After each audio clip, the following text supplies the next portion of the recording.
கர்த்தர் நல்லவர். வாசிக்கலாம். எண்ணாகமத்தின் புஸ்தகம் 14ஆம் அதிகாரம், பக்கம் பழைய ஏற்பாடு 188. எண்ணாகமம் 14ஆம் அதிகாரம், அதன் 34வது வசனத்தை வாசிக்கலாம்.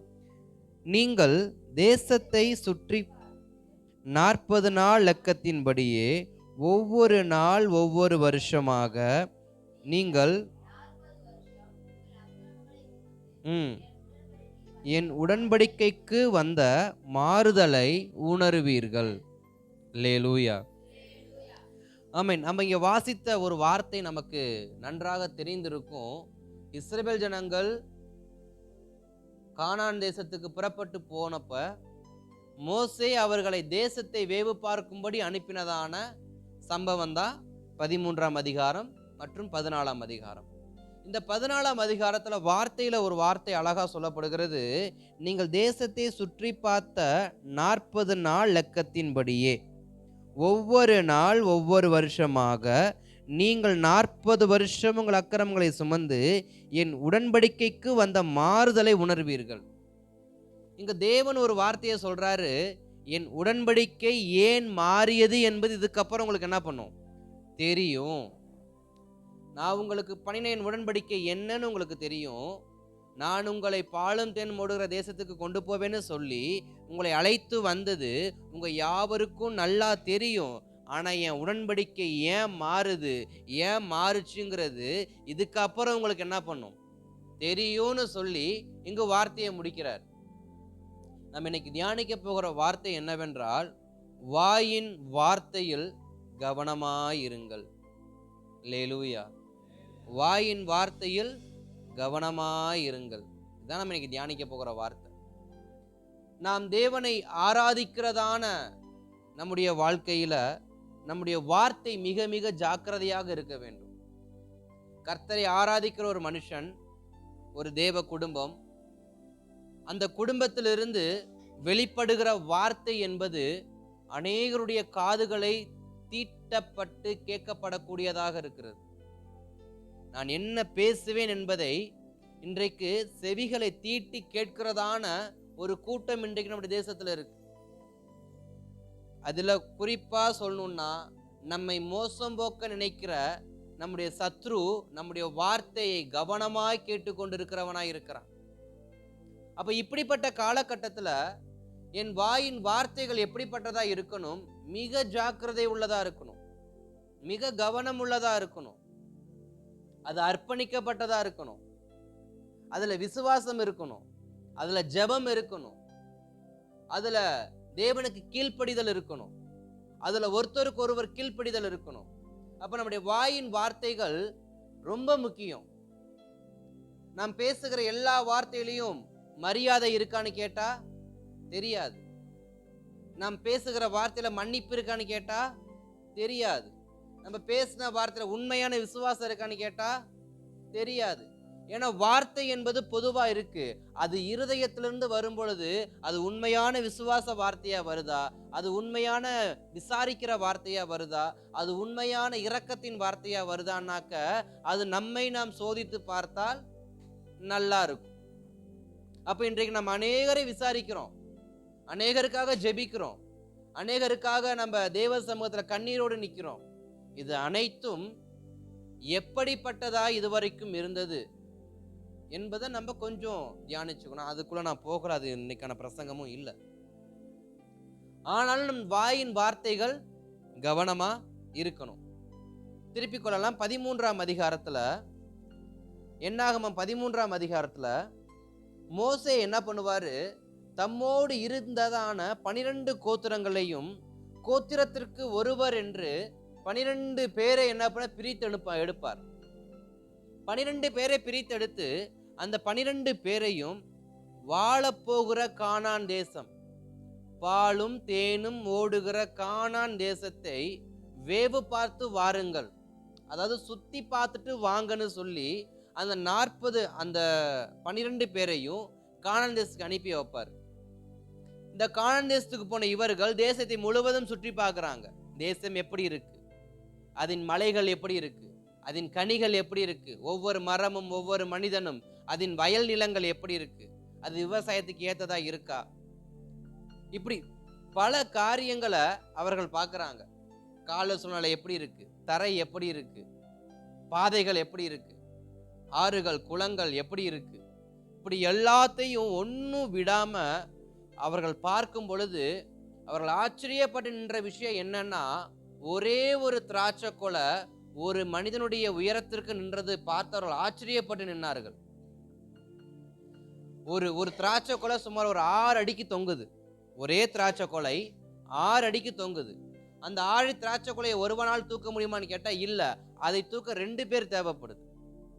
2 பேர் சேர்ந்து ஒரு திராட்சை கொலையை சுமந்து வரத்தக்கதாக அவ்வளவு ஸ்தோத்திரம் தரமுள்ள கனமுள்ள ஒரு பழம் அங்கு இருக்கு. அப்படிப்பட்ட ஒரு பழம் உருவாக்கப்படணும்னா அந்த அந்த பழத்தை சுமக்கிற கொடி எவ்வளவு பலமுள்ளதா இருக்கணும், அந்த கொடி எவ்வளவு பலமுள்ளதா இருக்கணும், அந்த கொடி புதைந்திருக்கிற மண் எவ்வளவு தரமுள்ளதா இருக்கணும். ஏன்னா இன்றைக்கு விவசாயத்திற்கு தேவையானது மண் வளம் எப்படி இருக்குன்னு நம்ம அதிகமா செக் பண்றாங்க. மண் வளம் சரியில்லைன்னா எவ்வளவு பெரிய விலையேற பெற்ற மரக்கன்களை நட்டு வச்சாலும் அது விளைய போறது இல்ல, எவ்வளவு பெரிய விலையேற பெற்ற விதைகளை விதைத்து வச்சாலும் அது முளைத்து வர போறது இல்ல. அப்ப மண் வளம் ரொம்ப முக்கியம். இப்ப இந்த பார்த்த இவங்களுக்கு ஆச்சரியம்னா ஆச்சரியம், அவ்வளவு பெரிய ஆச்சரியம். இவ்வளவு பெரிய திராட்சை கொலை எப்படி வளர்ந்துச்சு? அந்த தானியத்தெல்லாம் பார்த்தா இந்த தானியம் எப்படி வளர்ந்துச்சு? எல்லாத்தையும் பார்த்து ஆச்சரியப்பட்டாங்க. ஆச்சரியப்பட்டுட்டு மனிதர்கள் எப்படி இருக்கிறாங்கன்னு பார்க்கறப்பதான் அவங்களுக்கு ஒரு பெரிய இருதய வலியே வந்துச்சு, ஒரு ஹார்ட் அட்டாக்கே வந்துச்சு. ஏன்னா ஒவ்வொருத்தனும் இருக்கிறான் 8 அடி 10 அடிக்கு. ஏன்னா ஏனோக்கின் புத்திரர்களாகிய அந்த ராட்சத பிறவியின் மனிதர்கள் அங்கேயும் இருக்கிறாங்க. ஏனோக்கின் புத்திரரை பார்த்த இஸ்ரவேல் ஜனங்களுக்கு அந்த தேசத்தில் வாழ வேண்டும் என்கிற ஆசை என்ன ஆயிருச்சு? இதற்கு முன்பாக அவங்க பார்க்கறப்ப எப்படி ஆசைப்பட்டாங்க? திராட்சை கொலை எப்பா, ஆறு எப்படி, மழை எப்படி, கனி எப்படி, அது இப்படி இது அப்படின்னு சொல்லி ஆச்சரியப்பட்டவங்க மனுஷனை பார்த்தோன்னு ஆசையை பூரா மறந்துட்டாங்க. ஏன்னா ஊர் எவ்வளவு ஆச்சரியமா இருக்கு, அதே போல மனுஷனும் ஆச்சரியப்படத்தக்க ஒசரத்துல தான் நிக்கிறான். அவன் நிக்கிறான் ஒரு 12 அடிக்குன்னு வச்சுக்கோங்களேன், இல்ல ஒரு 10 அடிக்கு வச்சுக்கோங்களேன். பார்த்த அவர்களுக்கு அந்த இடத்தில் வாழணுங்கிற ஆசை அத்தோட போயிருச்சு. அங்கேருந்து புறப்பட்டு வேகமா வராங்க. 40 நாள் சுற்றுப்பிரயாணம் முடிச்சிட்டு மீண்டும் தேசத்துக்கு வராங்க. மோசேகிட்ட சொல்றப்ப எல்லாத்தையும் வர்ணிச்சாங்க. அப்படி இருந்துச்சு, இப்படி இருந்துச்சு, நல்லா சூப்பரா இருந்துச்சுன்னு. அப்ப யோசுவாவும் காலேப்பும் அந்த வார்த்தை பேசுறாங்க. வாசிங்க 30வது வசனம் 13:30. அப்பொழுது காலேப் மோசேக்கு முன்பாக ஜனங்களை அமர்த்தி, நாம் உடனே போய் அதை சுதந்திரித்துக் கொள்வோம், நாம் அதை எளிதாய் ஜெயித்து கொள்ளலாம் என்றான். அங்கு வார்த்தை அழகா சொல்லுகிறது. யோசுவாவும் காலேப்பும் சொல்ற வார்த்தை, நாம் எளிதா என்ன பண்ணலாம், ஜெயித்தரலாம். அது நமக்கு ரொம்ப லெகுவான ஒரு பட்டணம், கர்த்தர் நமக்கு ஒப்பு கொடுத்திருக்காரு அப்படின்னு இவங்க சொல்றாங்க. இந்த வார்த்தையை கேட்ட உடனே மீதி 10 பேருக்கு கோபம் வந்துருச்சு. ஏன்னா வாசிங்க 33வது வசனத்தை. அங்கே ராட்சத பிறவியான ஏனோக்கின் குமாரனாகிய ராட்சதையும் கண்டோம், நாங்கள் எங்கள் பார்வைக்கு வெட்டுக்கிளிகளைப் போல் இருந்தோம், அவர்கள் பார்வைக்கு அப்படியே இருந்தோம் என்று சொல்லி, இப்படி இஸ்ரவேல் புத்திரருக்குள்ளே தாங்கள் சுற்றி பார்த்து வந்த தேசத்தை குறித்து துர்ச்செய்தியை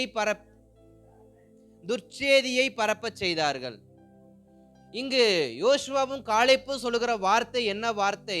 நாம் வாழ்வதற்கு அது லெகுவான வாழ்க்கை, அந்த தேசம் நாம் வாழ்வதற்கு லெகுவான தேசம், அந்த தேசம் நமக்கு ஆசீர்வாதமான தேசம், அந்த தேசம் நிச்சயமா கர்த்தர் சொன்ன மாதிரியே தான் இருக்கு அப்படின்னு இவங்க சொல்லும் பொழுது, அதற்கு கூட போன மத்த 10 பேர் சொல்றாங்க, இல்ல இல்ல இல்ல, அது வாழ்வதற்கு தகுதியே இல்ல. ஏன்னு கேள்வி கேட்டா, அங்கு பயிர் விளையாதா? இல்ல விளையும். அங்க மழை பெய்யாதா? இல்ல மழை பெய்யும். அங்கு மழை பெய்யும் போது தண்ணி தேக்கி வைக்க குளங்கள் இல்லையா? இல்ல குளங்கள்லாம் இருக்கு. இல்ல மிருகங்கள் வாழ்வதற்கு சரியான புல் இல்ல செடி மரங்கள் எதுவும் முளைக்காம இருக்கா? இல்ல, அதெல்லாம் ஏகபோகமா இருக்கு. வேற என்னதான் பிரச்சனை? இல்ல மிருகத்தோட பிரச்சனை இருக்கா? இல்ல கொள்ளை நோய் ஏதாவது அந்த தேசத்துல இருக்கா? அப்படிலாம் எதுவுமே இல்ல. வேற என்னதான் பிரச்சனை அந்த தேசத்துல வாழக்கூடாதுன்னு சொல்றேன்னு கேட்டா, அங்க இருக்கிற மனுஷன் தான் பிரச்சனை. அங்க இருக்கிற மனுஷன் தான் பிரச்சனை. திருப்பிக் கொள்ளலாம் ஆதியாகமத்தின் புஸ்தகத்துல. ஆதியாகமம் 15ஆம் அதிகாரத்துல 14வது வசனத்தை வாசிங்களேன்.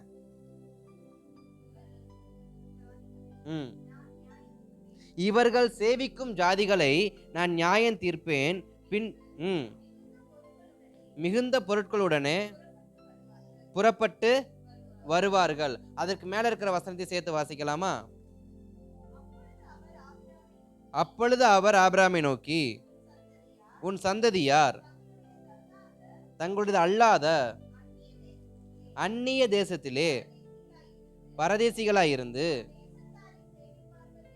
அந்த தேசத்தை சேவிப்பார்கள் என்றும் அவர்களால் 400 வருஷம் உபத்திரவப்படுவார்கள் என்றும் நீ நிச்சயமாய் அறிய கடவாய். 18 வாசிங்க. அந்நாளிலே கர்த்தர் ஆபிரகாமோடு உடன்படிக்கை பண்ணி எகிப்தின் நதி துவங்கி ஐபிராத் நதி என்னும் பெரிய நதி மட்டும் உள்ளதும் கேனியரும் கெனிசியரும் கத்மோனியரும் ஏத்தியரும் பெரிசியரும்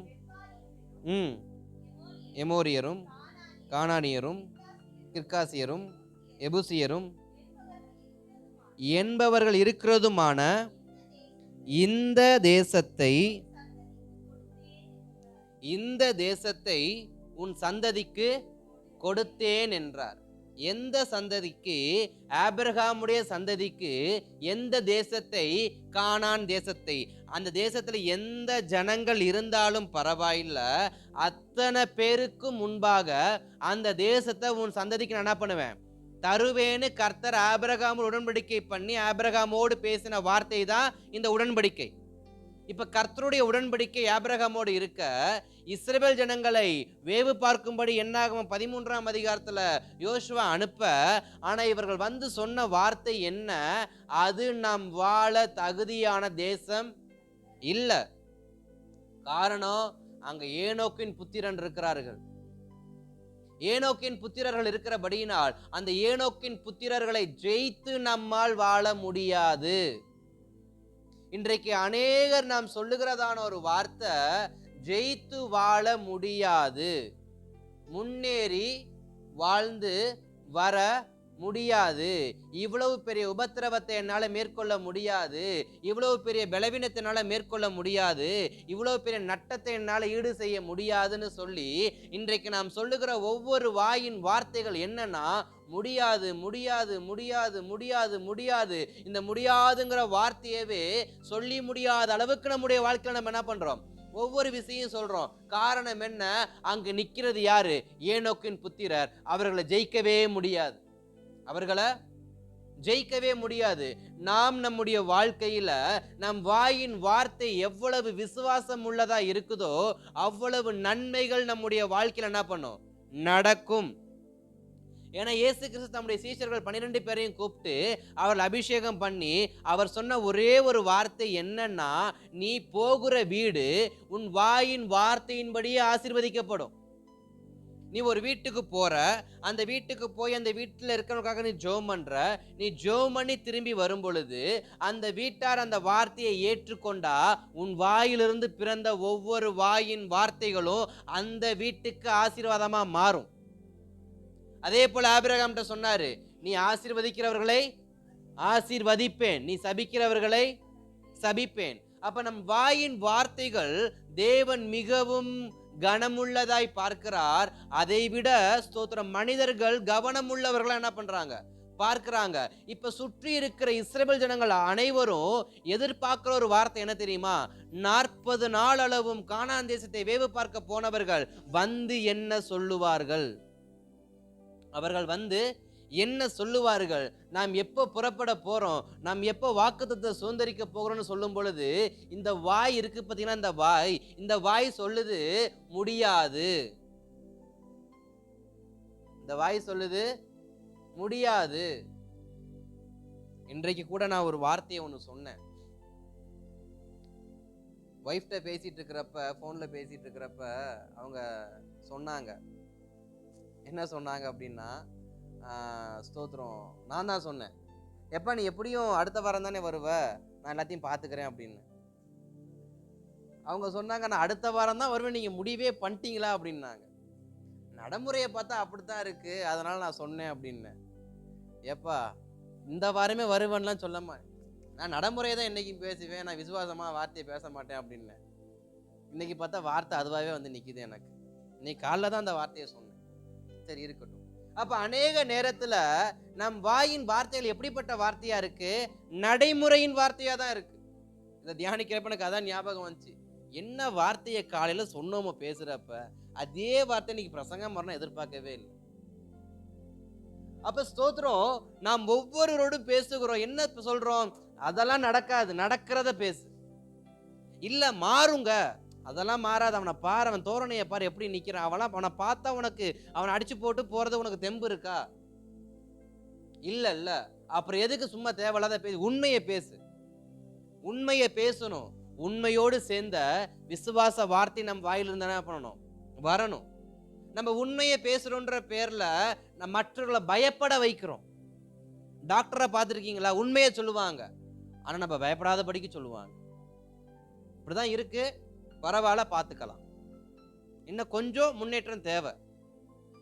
இன்னும் கொஞ்சம் முன்னேற்றம், 20% நல்லா இருக்கிறாங்க, ஆனாலும் முன்னேற்றம் தேவை. எங்க 100 எங்க இருக்கு, 20 எங்க இருக்கு? அவர் சொல்லுவாரு, பரவாயில்ல நல்ல முன்னேற்றம், ஆனாலும் ஒரு முன்னேற்றம் வேணும், இது பத்தாது, இன்னும் கொஞ்சம் எக்ஸ்ட்ரா இருந்தா நல்லா இருக்கும். இப்படித்தான் பேசுவாங்க. அப்பதான் உசுரே போகிற நிலைமையில படுத்து கிடக்கிற அந்த ஐயாவே எனக்கு ஒண்ணு இல்லைன்னு ஏன் என்ன பண்ணுவாரு? உட்காருவார். அப்ப இன்றைக்கு நம் வாயின் வார்த்தைகள் ஒருவரை பலப்படுத்தக்கூடியதா இருக்கணும். நம்முடைய வாயின் வார்த்தைகள் ஒருத்தரை குணப்படுத்தக்கூடியதா இருக்கணும். பேதுருவும் யோவான ஆலயத்துக்கு போகும் பொழுது அங்க போனாங்க. அப்போஸ்தலர் 3ஆம் அதிகாரத்துல ஆலயத்துக்கு போயிட்டு அங்க பேதுருவும் யோவானும் போய்கிட்டு இருக்கும் பொழுது அங்க ஒரு பிச்சைக்காரன் உட்காந்து பிச்சை கேட்கிறான். அவன் பிச்சை கேட்கிறப்ப யோவான் அவனை பார்த்து, ஸ்தோத்திரம், பேதுரு அவரை பார்த்து, என்கிட்ட கொடுக்கறதுக்கு என்ன இல்ல? ஒண்ணும் இல்ல. அவர் சொன்ன வார்த்தை, என்கிட்ட கொடுக்கறதுக்கு ஒண்ணும் இல்ல, ஆனா என்கிட்ட இருக்கிற உன்னை நான் உனக்கு என்ன பண்றேன்? தரேன்னு சொல்லிட்டு அவர் என்ன கொடுத்தாரு? அவர் என்ன சொன்னாரு? தன் வாயின் விசுவாசம் உள்ள வார்த்தையை அவருக்கு கொடுத்தார். என்னால கொடுத்து உதவ முடியாலும் பரவாயில்ல, என் வாயிலிருந்து புறப்படுற வார்த்தையாவது உன்னை குணமாக்குறதா இருக்கணும். இன்றைக்கு நமக்கு கொடுக்கறதுக்கு பலன் இல்ல. நம்ம கிட்ட உதவி கேட்டு வரும் பொழுது அவங்களுக்கு கொடுக்கறதுக்கு நமக்கு நிறைய இல்ல, ஆனா என் வாயின் வார்த்தை இருக்குல்ல, அது அவனை பலப்படுத்தும். பாத்தீங்களா? என்கிட்ட வெள்ளி இல்ல, பொன் இல்ல, நீ சாப்பிடுவதற்கு என்கிட்ட அப்பமும் இல்ல, நீ சாப்பிடுவதற்கு ஏற்ற ஒரு சின்ன ஒரு உணவு என்கிட்ட இல்ல, ஆனா என்கிட்ட இருக்கிறத உனக்கு என்ன பண்றேன்? தரேன்னு சொல்லி அவன் மேல கைய வச்சு, நசரேயனாகிய இயேசுவின் நாமத்துல எழுந்து நட. வாயின் வார்த்தை. அவருக்குள் வரங்கள் இருக்கு, வல்லமையில் இருக்கு, அது ரெண்டாவது. அது அந்த சப்ஜெக்டே நமக்கு வேண்டாம். அந்த நேரத்துல பேதுரு சொல்லியிருக்கலாம், என்கிட்ட காசு இல்ல, நான் நாளைக்கு வரப்ப என்ன பண்றேன்?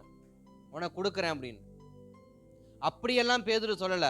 பேதுரு அதெல்லாம் தூக்கி எறிஞ்சிட்டு தன்னிடத்தில் இருக்கிற அந்த விசுவாசம் உள்ள வார்த்தைய அந்த பிச்சைக்கார மேல வைக்கிறாரு. அந்த அதிகாரம் உள்ள வார்த்தையை பிச்சைக்கார மேல வைக்கிறாரு. ஏன்னா இயேசு ஏற்கனவே சொல்லியிருக்காரு, நீங்கள் வியாதியஸ்தரை என்ன பண்ணுவீங்க? குணமாக்குவீங்கன்னு. நீ ஒருவர் மேல கைய வச்சு நீ ஜெபம் பண்ணுவான்னு சொன்னா அவன் வியாதி நீங்கும்னு சொல்லி அங்க ஏற்கனவே ஸ்தோத்திரம் இயேசுநாத தம் சீஷர்களுக்கு அப்படிப்பட்ட ஒரு ஆசீர்வாதம் உள்ள அபிஷேகத்தை கொடுத்திருக்கிறாரு. அதை இப்ப இவர் என்ன பண்றாரு?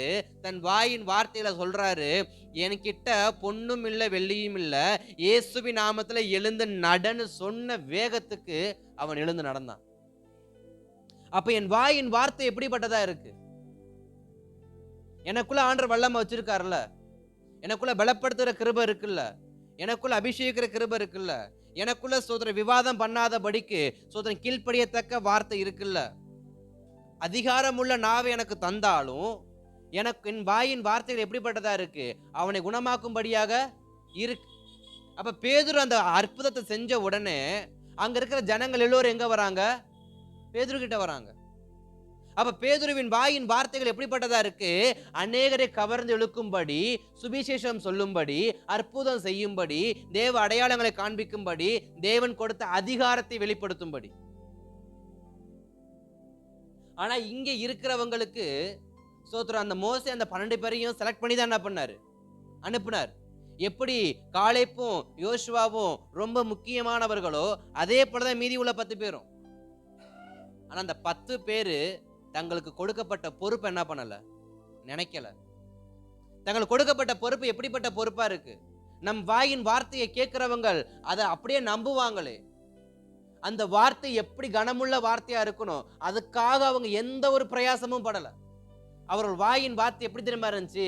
நான் சொல்லணும் அப்படின்னா அது மாம்சத்துக்கு ஏதுவான வார்த்தையா இருந்துச்சு. அந்த வார்த்தை எப்படிப்பட்ட வார்த்தையா இருந்துச்சு? மாம்சத்துக்கு ஏதுவான வார்த்தை. தன் மாம்சத்துல இருந்து அவன் பேசுறான். தன் பார்வையை பார்த்தான். ஏனோக்கின் புத்திரன் ஹைட்டா இருக்கிறான், அதனால அவன் கிட்ட என்ன பண்ண முடியாது? வாழ முடியாது, அவனை சமாளிக்க முடியாது, அவனை ஜெயிக்க முடியாது. அப்ப இந்த வார்த்தையெல்லாம் எப்படிப்பட்ட வார்த்தை?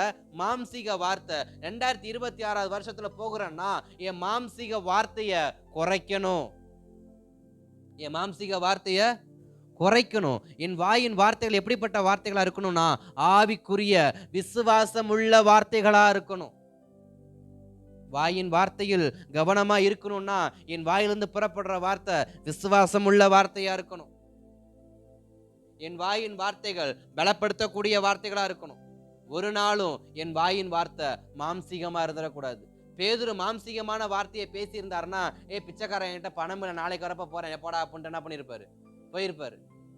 ஆனா பேதுரு கிட்ட இருந்த பேதுரு மாம்சீகமான மனுஷன், அவர் என்ன பண்ணல?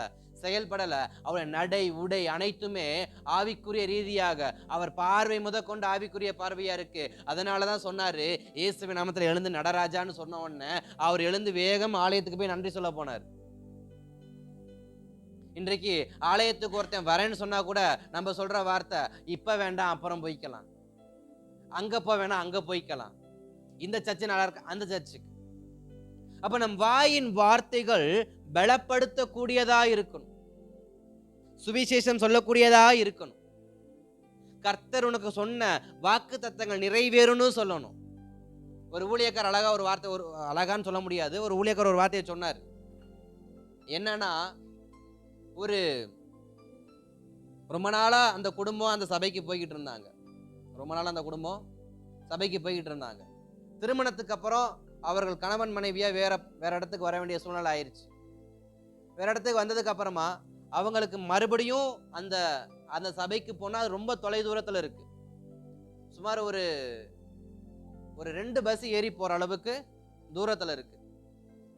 அப்போ ஒரு நாள் இவர்கள் பக்கத்துல இருக்க சர்ச்சுக்கு போலான்னு சொல்லிட்டுன்னு பக்கத்துல இருக்க சர்ச்சுக்கு போயிருக்காங்க. ஒரு 6 மாசம் தொடர்ந்து அங்க போயிட்டு இருக்கிறாங்க. இடையில என்னாச்சுன்னா, கடந்த ஒரு 3 நாளைக்கு முன்னாடி 2 வீலர்ல போறப்ப ஒரு ஒரு ஆடு குறுக்க வந்து அடிபட்டு கீழே விழுந்துட்டாங்க. அடிபட்ட அடியில ஆடு ஸ்பாட் அவுட், ஆள் பழச்சுக்கிட்டு இருக்கிறாங்க. இப்ப இவங்க போய்கிட்டு இருக்க சர்ச்சில் இருக்கிற பாஸ்டர் அவருங்க விழுந்துட்டாங்கன்னு கேள்விப்பட்டு வேகமா என்ன பண்ணாங்க, உதவி செஞ்சு எடுத்துட்டாங்க. சரி இருக்கட்டும். இதுக்கு முன்னாடி ஒரு சர்ச்சுக்கு போயிட்டு இருந்தாங்க பார்த்தீங்களா, இவங்க சொந்தக்காரங்க வீட்டுக்கு போயிருக்கிறாங்க. அதாவது இந்த சிஸ்டரோட அண்ணன் வீட்டுக்கு அவங்க கேரல் சர்வீஸுக்கு போயிருக்கிறாங்க. கேரல் சர்வீஸுக்கு போன உடனே அந்த சிஸ்டர் அந்த பிரதரை பார்த்து இந்த பாஸ்டர் கேட்குறாங்க, என்ன உங்க தங்கச்சியும் உங்க மச்சானும் வழியில இருந்து விழுந்துட்டாங்களாமான்னு தெரியாத மாதிரி இவரு கேட்க, அந்த அண்ணாவும் தங்கச்சி மேல அந்த பாஸ்டர்ல, ஆமாம் பாஸ்டர் இந்த மாதிரி வண்டியில போயிருக்காங்க, மச்சானும் தங்கச்சியும் போயிருக்காங்க, விழுந்துட்டாங்க அப்படின்னு சொன்ன உடனே இந்த ஊழியக்கார் என்ன சொல்லியிருப்பார்னு நினைக்கிறீங்க? இந்த ஊழியக்கார் என்ன சொல்லியிருப்பார்னு நினைக்கிறீங்க?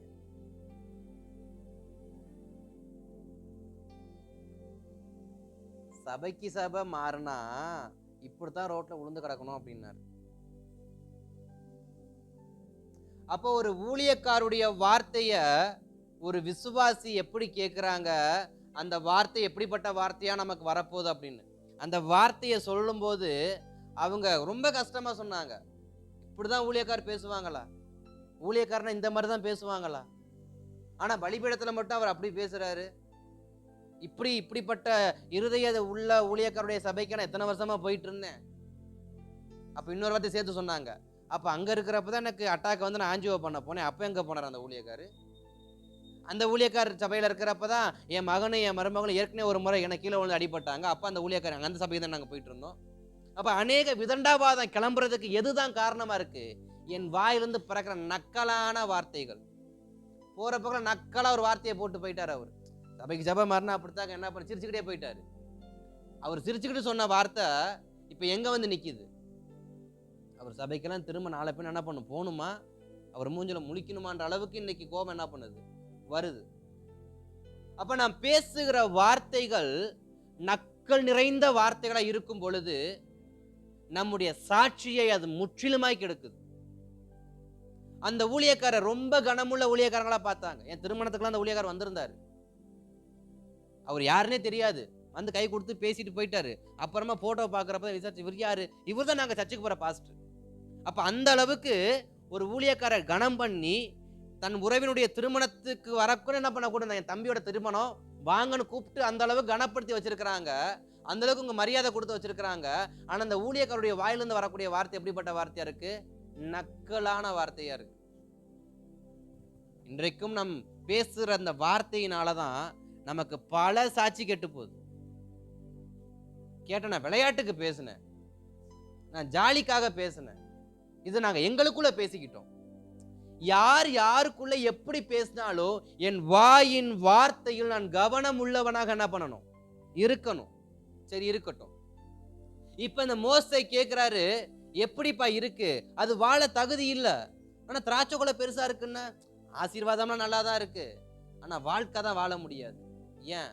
அங்க ஏனோக்கின் புத்திரர் இருக்கான், அவன் ராட்சதனா இருக்கான் அப்படின்னு சொல்லி என்ன வார்த்தையை சொன்னாங்கன்னு வேதம் சொல்லுது? துர்ச்செய்தியை பரப்பினார்கள். துர்ச்செய்தியை பரப்பினார்கள் இருக்கு. அப்ப இங்க அந்த வார்த்தை முடிஞ்சு 14ஆம் அதிகாரத்துக்குள்ள ஆண்டவர் பேசுறாரு. 34வது வசனத்துல 14:34 ஒவ்வொரு நாளும் ஒவ்வொரு வருஷமா நான் மாத்த போறேன். வாசிங்க. நீங்கள் தேசத்தை சுற்றி பார்த்த 40 நாள் லக்கத்தின்படியே ஒவ்வொரு நாள் ஒவ்வொரு வருஷமாக நீங்கள் 40 வருஷம் உங்கள் அக்கிரமங்களை சுமந்து என் உடன்படிக்கைக்கு வந்த மாறுதலை உணர்வீர்கள். அப்ப தேவனுடைய எண்ணம் மாறுவதற்கு காரணம் என்ன? தேவன் 40 நாள்ல அந்த தேசத்தை கொடுக்கணும்னு நினைச்சாரு. 40 நாளுக்குள்ள, அதாவது 40 நாள்ன்றதை விட கொஞ்ச காலத்தில் சமீபத்தில் தேசத்தை வைத்திருந்து சுற்றி பார்க்கும்படி போய் வந்தாங்க. ஆனா இவங்க 40 நாள் ஆகா ஓகோன்னு பார்த்த தேசம் இப்ப 40 வருஷத்துக்கு அப்புறம் தான் என் கைக்கு கிடைக்க போகுது. உதாரணத்துக்கு சொல்லணும்னா, நான் என்னுடைய கையில ஒரு 5 லட்சம் ரூபாய் பணம் வச்சிருக்கேன். 5 லட்சம் ரூபாய் பணம் வச்சுக்கிட்டு எனக்கு ரொம்ப நாளா ஒரு கார் வாங்க ஆசை. அந்த கார், இந்த பிராண்டு, இந்த மாடல் காரை நான் போய் பார்க்குறேன். பார்க்குறப்ப அந்த காரை திறந்து உட்காரும்போது சீட்டு அப்படி இருந்துச்சு, சிஸ்டம் அப்படி இருந்துச்சு அப்படின்னு சொல்லி எல்லாத்தையும் நான் வர்ணிக்கிறேன். பார்த்து முடிச்சுட்டு எல்லாம் சூப்பரா இருக்கு, எல்லாம் நல்லா இருக்குன்னு சொல்லிட்டு அதோட விலையை நான் கேட்கும் பொழுது அதன் விலையை அவர் சொல்றாரு, இந்த காரோட விலை 10 லட்சம் அப்படின்னு. ஆனா என் கையில இருக்கிறது எவ்வளவு? 5 லட்சம். ஆனா காரோட விலை எவ்வளவுன்னு கேட்டா 10 லட்சம். இப்ப நான் சொல்றேன், 10 லட்சமா? இது என்னால என்ன பண்ண முடியாது, வாங்கவே முடியாது. வீட்டுல வந்து சொல்றது, எல்லாத்திட்டையும் சொல்றது, எல்லாருக்கிட்டையும் சொல்றது. இப்படி சொல்லிக்கிட்டே சொல்லிக்கிட்டே சொல்லிக்கிட்டே சொல்லிக்கிட்டே சொல்லிக்கிட்டே காலம் கடத்திக்கிட்டே இருக்கிறார். அப்ப நாம் வாங்கக்கூடிய ஒரு பொருளை கூட நம்ம கவனிக்கிறோம், அதை ரசிக்கிறோம், அதை ருசிக்கிறோம். ஆனா அதை வாங்கி கொள்ளணும்னா அது விலையை பார்த்தோன்னா நமக்கு பயம் வர்றது மாதிரி இஸ்ரவேல் ஜனங்கள் தேசம் நல்லா இருக்கு, மண்ணு நல்லா இருக்கு, அங்க இருக்கிற வீடு நல்லா இருக்கு, ஆடு மாடு நல்லா இருக்கு, செடி கொடி நல்லா இருக்கு, ஆனா மனுஷங்க மட்டும் சரியில்லை, ராட்சதர்களா இருக்கிறாங்க. அப்ப அப்ப என் வாயின் வார்த்தையிலிருந்து வந்த அந்த துர்ச்செய்தி யாரை கோபப்படுத்துதுன்னா தேவனை கோபப்படுத்துது. ஏன்னா தேவன் அந்த தேசத்தை கொடுப்பேன்னு வாக்குத்தத்தம் பண்ணியிருக்கிறார். தேவன் தேசத்தை கொடுப்பேன்னு வாக்குத்தத்தம் பண்ணியிருக்காரு. அந்த தேசம் உனக்குரியதுன்னு ஒப்பு கொடுத்திருக்கிறாரு. எனக்காக ஒப்பு கொடுக்கப்பட்ட அந்த வாழ்க்கையை வாழ்வதற்கு நான் பயப்படுவேன் என்றால் அந்த வாழ்க்கை வாழ்வதற்கு நான் தகுதியற்றவனாக மாறுகிறேன். எனக்கு கொடுத்த வாழ்க்கைய நான் தைரியமா வாழலனா அந்த வாழ்க்கை எனக்கு எதுக்கு? எனக்கு ஜெபிக்க பலன் இருக்கு, எனக்கு உபவாசிக்க பலன் இருக்கு, எனக்கு எல்லா பலனையும் தேவன் கொடுத்திருக்காரு, எல்லா கிருபையும் தேவன் கொடுத்திருக்காரு. நான் வாழ வேண்டிய இந்த வாழ்க்கையை தேவனுக்கு முன்பாக ஒப்பு கொடுத்து வாழாமல் விரோதமான வாழ்க்கை நான் ஏன் வாழணும்? எனக்கு நன்மையான வாழ்க்கை ஆண்டவர் வச்சிருக்கிறாரு. அந்த வாழ்க்கையை நான் வாழ்றதுல எந்த தவறுமே இல்லை. ஆனா என் வாயின் வார்த்தைகளால என் அநேக முறை என்னுடைய வாழ்க்கை நான் என்ன பண்ணிட்டு இருக்கிறேன்? இழந்துகிட்டு இருக்கிறேன். நான் அடிக்கடி சொல்ற ஒரு வார்த்தை, என் வாயின் வார்த்தையை ஆண்டவர் ரொம்ப கவனிச்சு பார்க்கிறாரு. யோபு அதான் சொன்னாரு. யோபு ஒவ்வொரு விஷயம் தன் பிள்ளைகளுக்காக பலி செலுத்த போவார் தேவ சமூகத்துல. யோபு 1ஆம் அதிகாரத்துல யோபு தன் பிள்ளைகளுக்காக பலி செலுத்துறாருன்னு போடப்பட்டிருக்கும். அந்த பிள்ளைகளுக்காக செலுத்தின பலி அனைத்துமே எப்படிப்பட்ட பலியா இருக்கு? ஸ்தோத்திரம், தேவனுக்கு ஸ்தோத்திரம், அவர் பயந்து செஞ்சதா இல்ல. அதாவது எப்படின்னா, அவர் செலுத்தின பலிகள் அனைத்தும் எப்படிப்பட்ட பலியா இருக்கும் அப்படின்னா, அங்க பலி இருக்கு, ஆனா அது ஏன் கொடுத்தாருன்னா பயத்தினால கொடுத்தார். எதனால கொடுத்தாரு? பயத்தினால கொடுத்தார். என்ன பயம்? தன் பிள்ளைகள் தவறு செய்திருப்பார்களோ. அது தன்னுடைய தேவன் கொடுத்த ஆசீர்வாதத்துக்காக அவங்க பலி செலுத்த போல, தேவனுக்கு நன்றி சொல்லும்படி அங்க பலி செலுத்த போல. ஆனா அவங்க ஏன் அந்த பலி, அவர் தன்னுடைய சகோதரர்கள், அதாவது யோபுவின் பிள்ளைகள் ஒவ்வொரு விசையும் அவர்கள் ஒன்றாய் கூடி அவர்கள் தங்கள் சந்தோஷத்தை பகிர்ந்து கொண்டு அவர்கள் வரும் பொழுதெல்லாம் யோபு போய் பலி செலுத்துவார். எதற்காக? என் பிள்ளைகள் ஒற்றுமையா இருக்கிறாங்க, அதுக்கு நன்றி சொல்லி பலி செலுத்தினாரா? இல்லை என் பிள்ளைகள் இப்போ இருப்பது போல இனி அடுத்த சந்திப்பு வரைக்கும் ஒற்றுமையா இருக்கும்னு சொல்லி நன்றி சொல்லி பலி செலுத்த போனாரா? இல்ல. அவர் எதுக்கு பலி செலுத்த போனாரா? தன் பிள்ளைகள் ஒன்று கூடிட்டாங்க, எங்க அந்த பிள்ளைங்க தவறு செஞ்சிருக்குமோ, அந்த பிள்ளைங்க தேவனுக்கு கோபம் மூட்டி இருக்குமோ, அந்த பிள்ளைங்க தேவனுக்கு விரோதமான காரியத்தை செஞ்சிருக்குமோ, பேசியிருக்குமோ, போயிருக்குமோ, வந்திருக்குமோன்னு இந்த கற்பனை உலகத்திலே யோபு என்ன பண்ணாரு? போய் தேவனுக்கு பலி செலுத்தினார். அப்ப யோபு அதற்கப்புறமா தன்னுடைய பின் நாட்களை சொல்றப்ப ஒரு வார்த்தை சொல்லுவாரு, நான் பயந்த காரியம் எனக்கு நடந்தது.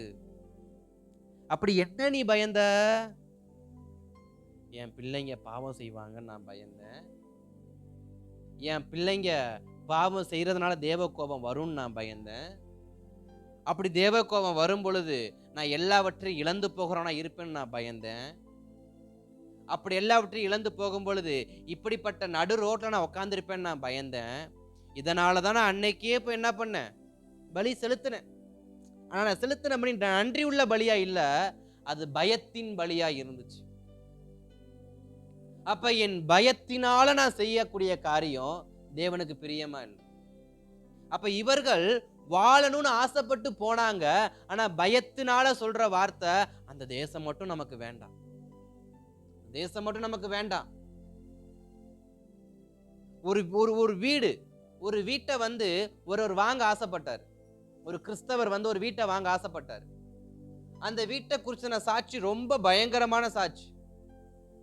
என்னன்னா, ராத்திரியான சல்லு சல்லு சல்லு சல்லுன்னு என்ன ஆகும்? சத்தம் கேட்கும்.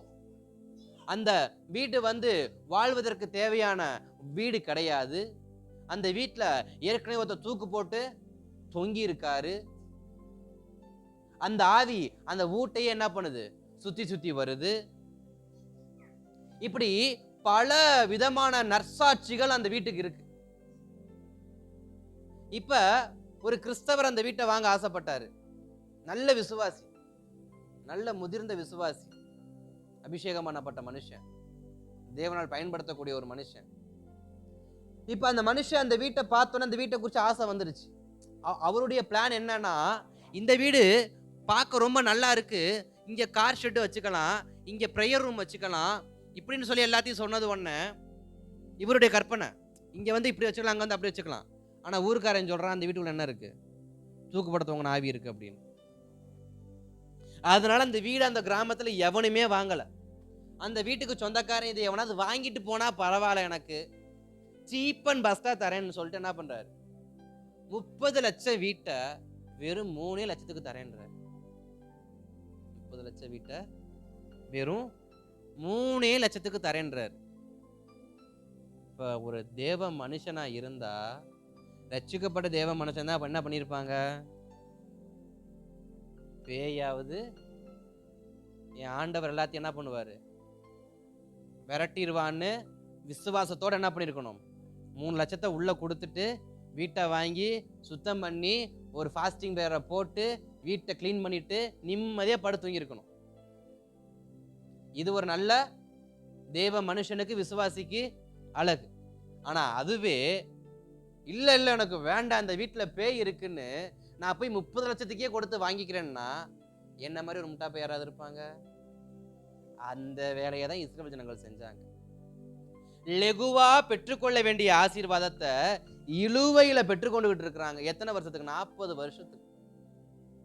உடனே பெற்றுக்கொள்ள வேண்டிய ஆசீர்வாதம், உடனே கைக்கு வர வேண்டிய ஆசீர்வாதம், வெறும் 3 லட்சத்துல கொடுத்து வாங்க வேண்டிய வீட்டை நான் போய் 3 கோடி கொடுத்து என்ன பண்றேன், வேற நல்ல வீட்டா பார்த்து வாங்கிக்கிறேன். காரணம் என்ன? பயம்.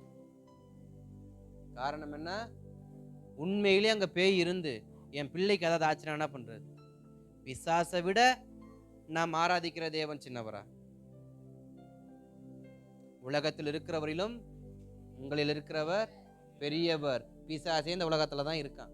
அப்ப அவனை விட யார் தான் பெரியவர்?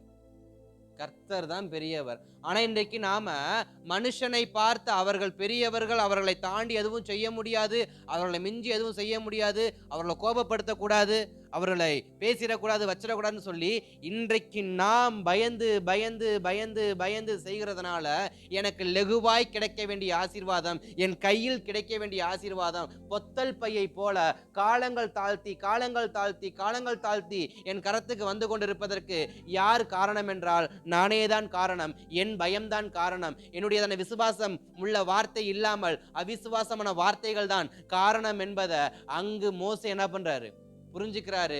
கர்த்தர் அதை புரிஞ்சுக்கிட்டு சொல்றாரு, விசுவாசமுள்ள வார்த்தையை பேசின காலேப்பும் யோசுவாவும் மட்டுமே அந்த தேசத்துக்குள் பிரவேசிப்பார்கள். விசுவாசம் இல்லாத சந்ததி எனக்கு தேவையில்லை, அவர்கள் அந்த கானான் தேசத்தில் புறப்பட்டு போவது இல்லைன்னு சொல்லி அவர்கள் சாகும் வரைக்கும் அவர்களை கர்த்தர் 40 வருஷம் வனாந்தரத்தில் என்ன பண்ணார், வைத்திருந்தார். யார் விசுவாசமுள்ள வாழ்க்கையை வாழ்றாங்களோ, யார் விசுவாசமுள்ள வார்த்தைகளை பேசுறாங்களோ, யார் கர்த்தருக்காக வைராக்கியமா நிக்கிறாங்களோ அவர்களுக்காக கர்த்தர் யாவையும் செய்து முடிப்பதற்கு அவர் உண்மை உள்ளவராக இருக்கிறார். அப்ப வருகிற புதிய வருஷத்துல நான் முடியாது என்ற வார்த்தையை பேசாதபடிக்கு இது என் தேவனால் கூடும் என்ற வார்த்தை என்ன பண்ணணும், பேசணும். ஆதியாகமம் 12ஆம் அதிகாரம் 18வது வசனத்துல அங்க ஒரு வார்த்தையை சொல்லப்பட்டிருக்கும், தேவனால் கூடாத காரியம் ஒன்று உண்டோ? தேவனால் கூடாத காரியம் ஒன்று உண்டோ? அங்க அவர் கேட்பாரு, இங்க ஸ்தோத்திரம். தேவன் அடுத்த வார்த்தை கேட்பாரு, மனுஷனால் கூடாது, தேவனால் எல்லாம் கூடும். அப்படின்னா என் தேவன் நினைச்சாருன்னா அவரால் கூடாத காரியம் என்பது ஒன்றுமே இல்லை. அவருக்கு சகலமும் அவர் செய்து முடிக்க அவர் போதுமானாய் இருக்கிறார்ன்றதான அந்த விசுவாசமுள்ள வார்த்தைகளை நான் எவ்வளவா பேசுகிறேனோ அது என் வாழ்க்கைக்கு மிக மிக மிக மிக மிக பிரயோஜனம் உள்ளதாக என்ன பண்ணும், இருக்கும்.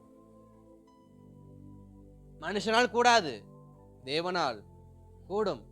அப்ப என் வாயின் வார்த்தைகள் யாரை நம்பி இருக்கணும்? கர்த்தரை நம்பி இருக்கணும். கர்த்தர் எனக்கு கொடுப்பார்.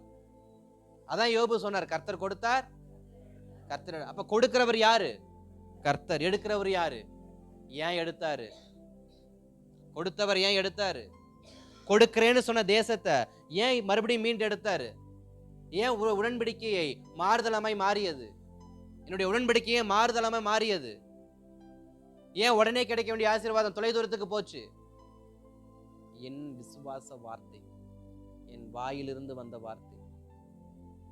நான் கர்த்தருடைய வாக்குத்தத்தை என்ன பண்ணல, கனம் பண்ணல. கர்த்தரனை கொடுத்த வாக்கு தத்தத்தை நான் கனம் பண்ணல. கனம் பண்ணாம கனவீனமான வார்த்தையை நான் பேசுறேன். கனவீனமான வார்த்தையை பேசுறதுனால எனக்கு வேண்டிய, அதாவது நான் பெற்றுக்கொள்ள வேண்டிய நன்மையை கர்த்தரனுக்கு காலதாமதம் பண்ண ஆரம்பிச்சார். கர்த்தரனுக்கு காலதாமதம் பண்ண ஆரம்பிச்சார். நீ சுத்தி பார்த்து ரசிச்சு ரசிச்சு வந்ததுக்கு ஒவ்வொரு நாளுக்கும் ஒவ்வொரு வருஷம் 40 நாள் சுற்றி திரும்பி வந்தார்கள். 40 வருஷமாய் சுற்றி கொண்டு இருக்கிறார்கள். நான் ஏன் இன்னைக்கு சுத்திக்கிட்டே இருக்கிறேன்? என்னாலையும் ஆசீர்வாதமான வாழ்க்கையை வாழ முடியல, என்னாலையும் நிரந்தரமா ஒரு இடத்துல உட்கார முடியல. நான் ஏன் இன்னும் இத்தனை வயசாகியும், என்னையோட வயசுல கம்மியானவெல்லாம் நல்ல சம்பளத்துல நல்லா உட்காந்துட்டான், நல்ல வீடு கட்டிட்டான், நிரந்தரமான ஒரு வேலையை வாங்கிட்டான், நான் மட்டும் ஏன் சுத்திக்கிட்டே இருக்கேன்? இன்ன வரைக்கும் சுத்திக்கிட்டு இருக்கிறேன். என் வார்த்தை தான் காரணம், என் வாயின் வார்த்தை தான் காரணம். சிலருக்கு விரோதமா பேசுற வார்த்தை, சிலர் துர்காரியத்தை பரப்புற வார்த்தை, சிலருடைய சாட்சியை கெடுக்கும்படி பேசுற வார்த்தை, சிலருடையதான உழைப்பை கெடுக்கும்படியான பேசுற வார்த்தை, நம்முடைய வாயிலிருந்து புறப்படுகிறதான எல்லா தீமையான வார்த்தையும் தான் எனக்கு கிடைக்க வேண்டிய நன்மை காலதாமதமாக காரணம். அப்ப 2026 நான் பெற்றுக்கொள்ள வேண்டிய நன்மையை நான் முழுதாய் பெற்றுக்கொள்ள வேண்டும் என்றால் என் வாயிலிருந்து புறப்படுகிற ஒவ்வொரு வார்த்தையும் அது கிருபை நிறைந்ததாக இருக்கணும். என் வாயின் வார்த்தைகள் கிருபை உள்ள வார்த்தையா இருக்கணும்.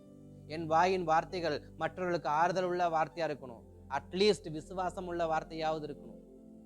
என்னால 10 பேர் ஆதாயம் பண்ண முடியல, பரவாயில்ல, என்னையாவது நான் ஆதாயம் பண்ணிக்கத்தக்க வார்த்தை எனக்குள்ள என்ன பண்ணணும்? இருக்கணும். ஏன்னா கர்த்தர் எல்லாவற்றையும் பார்த்து கொள்வார்னு நமக்கு தெரியும். ஆனா நடைமுறையில் அதை செயல்படுத்துறது இல்லை. என் தேவன் எனக்காய் ஏதாயிலும் செய்திடுவார், என்றாயிலும் என்னை மறந்ததுண்டான்னு விவரிக்க முடியா காரியங்கள் செய்வார் சர்வ அப்படின்னு பாடுவோம். ஆனா வீட்டுல உட்காந்து என்ன பண்ணுவோம்? புலம்புவோம்.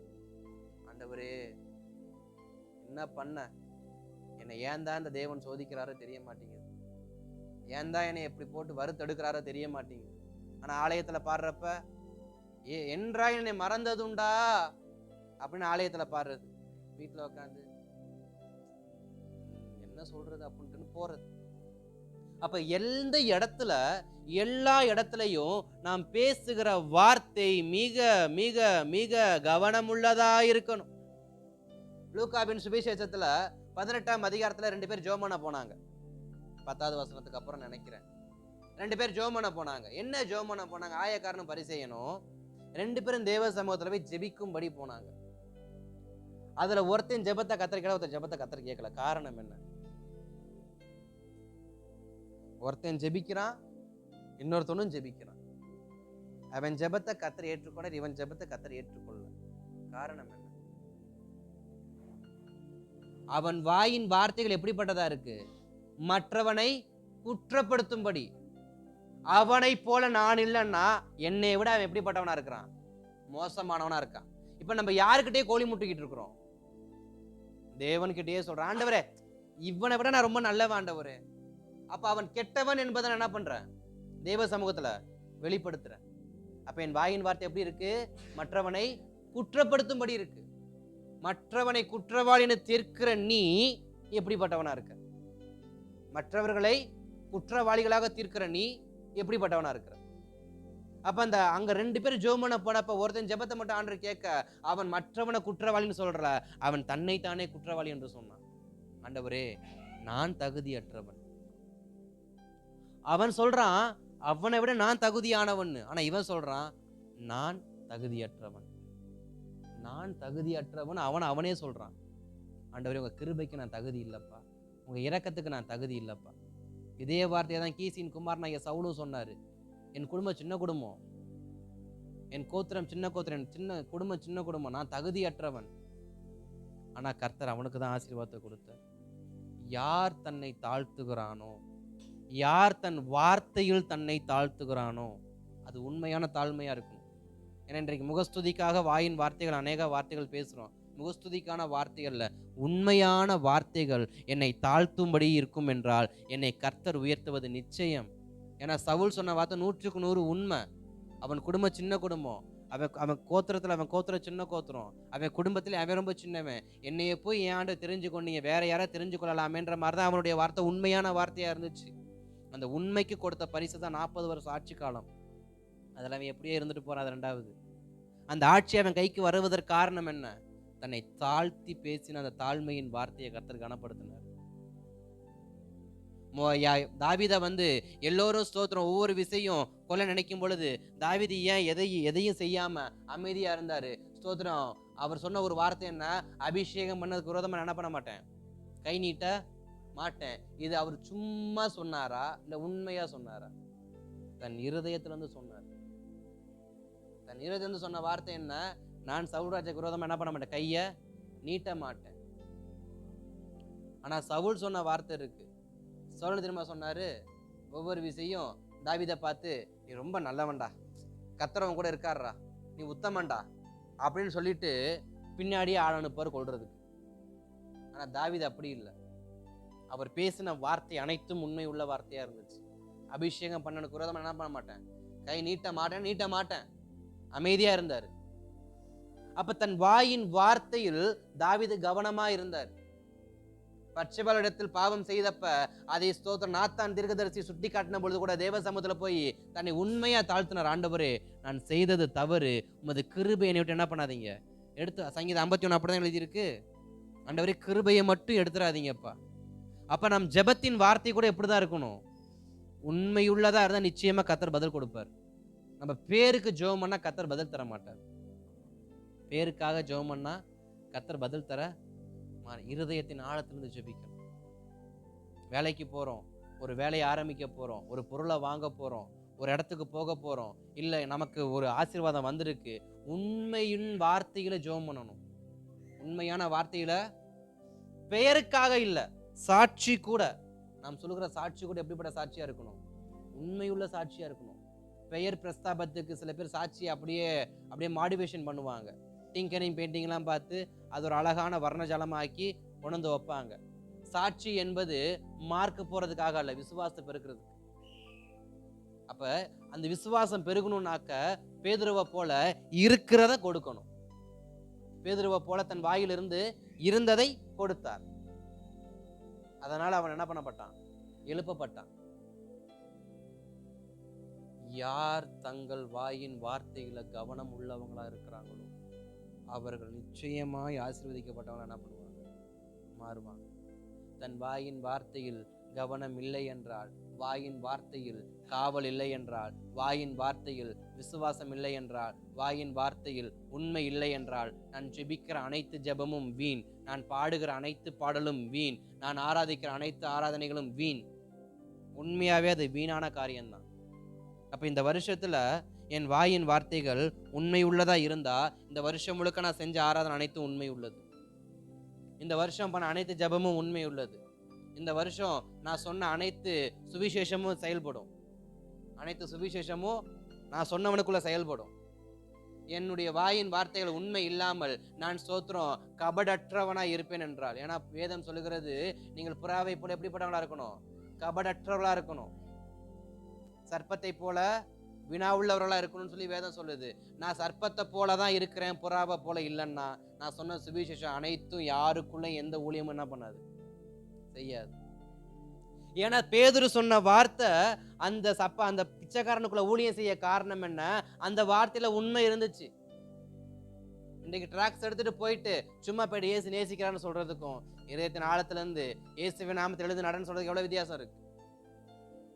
அப்ப என் வாயின் வார்த்தைகள் என் இருதயத்திலிருந்து உண்மையாய் வரும் என்றால் நிச்சயமாய் தேவனுடைய நன்மை என் கண்ணால காண முடியும்,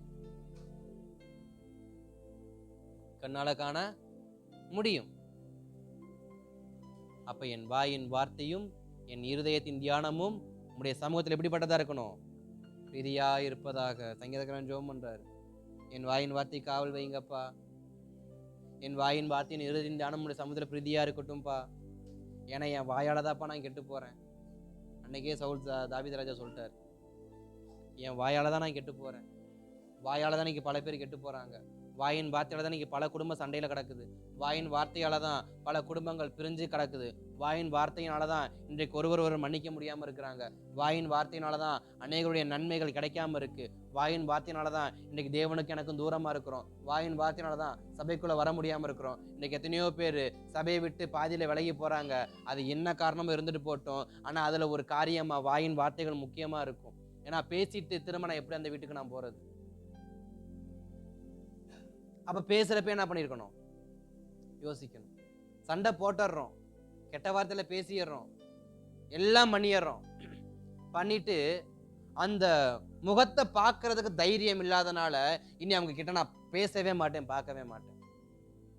ஆனா உட்காந்து பேசினா சரியாகிற பிரச்சனை எல்லா வீட்லயும் இருக்கு. ஆனா கழுத உட்காந்து பேசவே மாட்டாங்க. சண்டையை மட்டும் தெருவில் நின்று போடுவாங்க, சமாதானத்தை மட்டும் இவர்கள் என்ன பண்ண மாட்டாங்க. சமாதானம் உள்ள வார்த்தைகள் அநேக குடும்பத்தை கட்டும். வருகிற வருஷத்துல என் வாயிலிருந்து என்ன வார்த்தை வரணும்? சமாதானம் உள்ள வார்த்தை வரணும். சமாதானத்துக்கு ஏதுவான வார்த்தையை நான் பேசிக்கிட்டே இருக்கணும். கேட்குறானோ கேட்கலையோ நான் பேசிக்கணும், நான் பேசணும். சமாதானம் உள்ள வார்த்தையை என்ன பண்ணணும்? பேசணும் ஆண்டவரே. என்ன சமாதானம் பண்ணுகிறவர்கள் பாக்கியவான். அப்ப நான் ஏன் சமாதானம் உள்ள வார்த்தை பேசக்கூடாது? ஏன் சமாதானம் உள்ள வார்த்தை பேசக்கூடாது? சில காரியத்தை டீட்டெயில்டா விசாரிக்க தெரியுதுல நமக்கு. சில காரியத்தை டீட்டெயில்டா டீகோட் பண்ணி நமக்கு பிரிச்சு பார்க்க தெரியும்.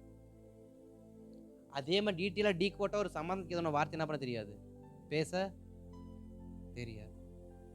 ஒரு ஒற்றுமைக்கு ஏதுவான வார்த்தைய, ஒரு அன்புக்குரிய வார்த்தைய, ஆனா ஒரு பிரச்சனைன்னு கேள்விப்பட்டா அதோடைய ஆணி வேர் வரைக்கும் என்ன பண்ணிடுவோம்? அலசி ஆராய்ஞ்சு வந்து பக்கத்து வீட்டுக்காரனுக்கு சொல்லுவோம். எனக்கு ஒரு ஃப்ரெண்டு இருக்கிறான், அவனுக்கு ஃபோனை போட்டா போதும், எதுவாக இருந்தாலும் தெரிஞ்சுக்கலாம். நான் இப்படி சபைக்கு ஒன்று, குடும்பத்துக்கு ஒன்று, ஸ்கூலில் படிக்கிற இடத்துல ஒன்று, காலேஜில் படிக்கிற இடத்துல ஒன்று, வேனில் போகணும், எல்லா இடத்துக்கு ஒன்று இருக்கு. அந்த ஆளுக்கு ஃபோன் போட்டால் போதும், எல்லாத்தையும் தெரிஞ்சுக்கலாம். என் வாய் எல்லாத்தையும் தெரிஞ்சுக்கணும், ஆனால் அனைத்தும் சமாதானத்துக்கு ஏதுவானதாக இருக்கும். சில துக்கமான காரியத்தை என் காதல நான் கேட்குறேன்னா நான் உண்மையாக போய் ஜெபம் பண்ணணும், பெயருக்காக இல்லை. வேலைக்கு போகிறப்ப கூட 2 நிமிஷம் ஜெபம் பண்ணிட்டு வேலைக்கு போகிற பழக்கம் எல்லாருக்குமே இருக்கும். அந்த 2 நிமிஷம் கூட பெயருக்காக இருக்கக்கூடாது, ஏதோ ஜெபம் பண்ணிட்டு போகணுமெனுக்காக இருக்கக்கூடாது.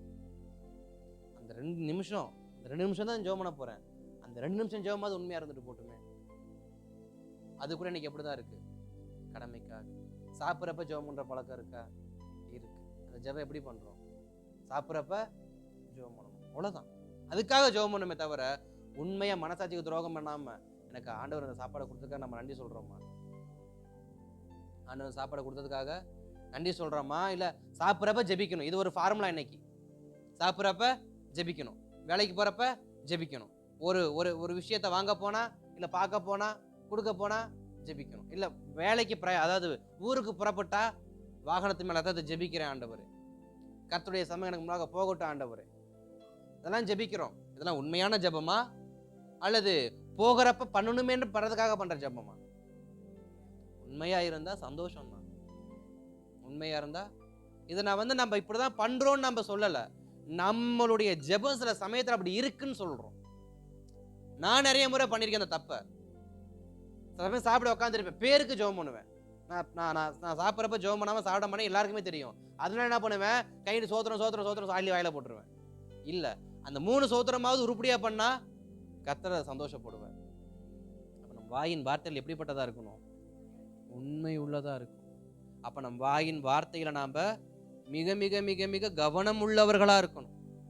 எதை பேசுகிறோம், எதை சொல்கிறோம், எதை சொல்ல போகிறோம், இந்த 3ம் கவனமா இருக்கணும்.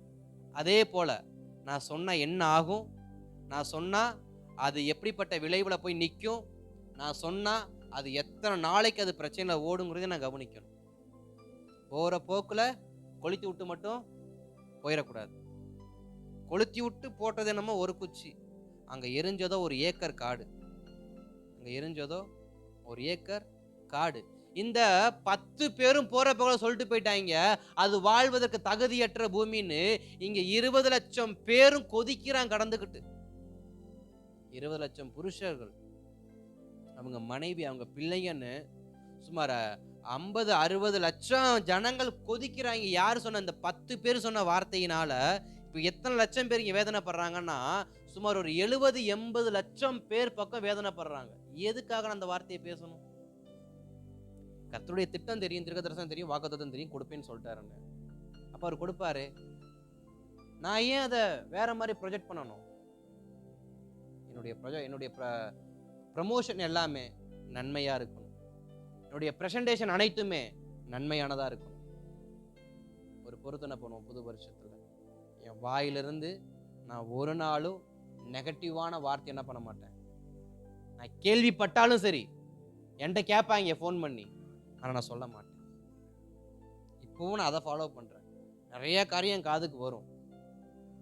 இதை விசாரிக்கும்படியே சில பேர் எனக்கு ஃபோன் பண்ணி கேட்பாங்க, பாஸ்டர் என்ன ஆச்சு?